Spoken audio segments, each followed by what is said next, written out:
the LT1 C4 Corvette Project, starting right now.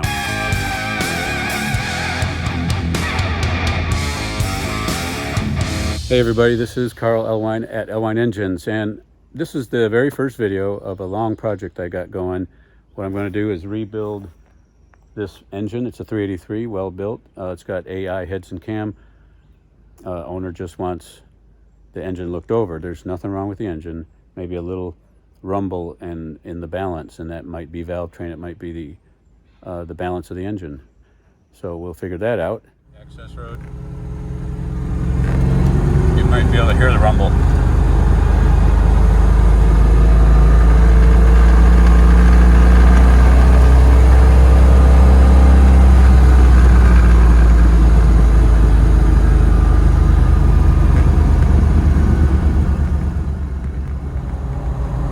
See, it cruises good at 2,500 RPM, fifth gear, but it rumbles, vibrates from 3,000, 4,000, 5,000 in every gear.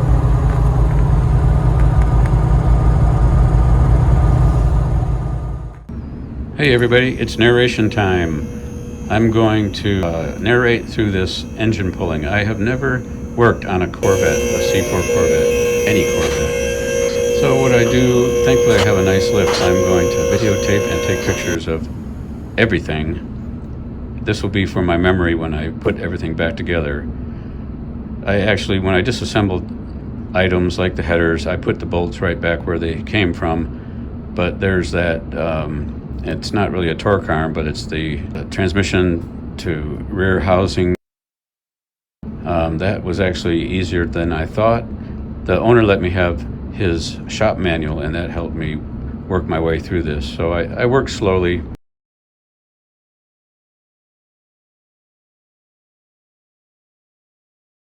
Transmission removal, that shifter knob I could not get off. The pin was stuck, so it looked like I could get it down, no problem. It had about an inch to spare.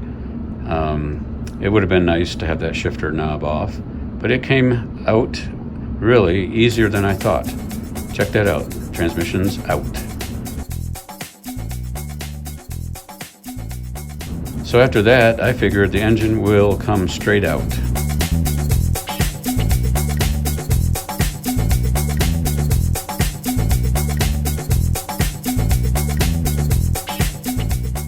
So what I did is I removed the headers, had to remove like air pump fittings, EGR piping. The harness wasn't that hard to get out of the way, and I had maybe an inch to spare with that clutch and flywheel back at the firewall.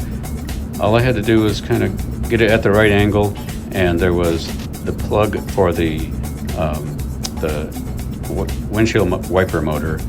And what I ended up doing is I had to take that motor back down, unplug that plug, and that gave me a mile of room, like a half inch.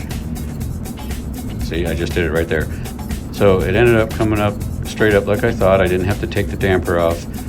But after I pulled this out, that is when I thought, hey, I should have taken off the flywheel and the flex plate. Look at all that extra room I would have had. I do think the engine would have came straight up. Well, anyway, it came out no problem. With the lift, it's easy to do it from the side like that.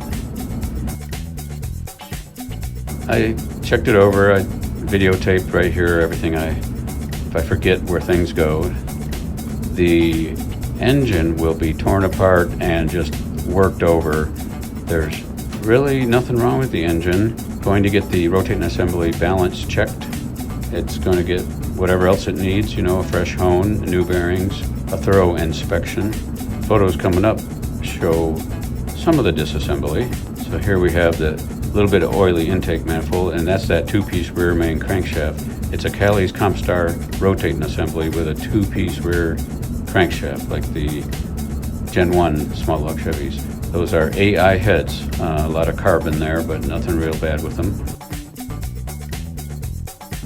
See, that's the bob weight right now, 1792 grams. The piston skirts are beautiful. The tops of the pistons have lots of carbon on them, but it still had a good seal. And there we have a nice pose. The engine's out. It's a beautiful Corvette. Everything's going to the machine shop, and I'll get back to putting it together. And in a future video, you'll see that. Now, this is going to get the TorqHead system. Right now, it's on the stock LT1 computer. I'm going to tune it. It's a 12-to-1 compression ratio, all natural. He's also going to get the narrow body alternator from TorqHead, the intake manifold coil pack, all of that, the works. It should be fun. I'll keep you posted. Check back for some future videos. This is Carl Elwine, Elwine Engine. Let's take care.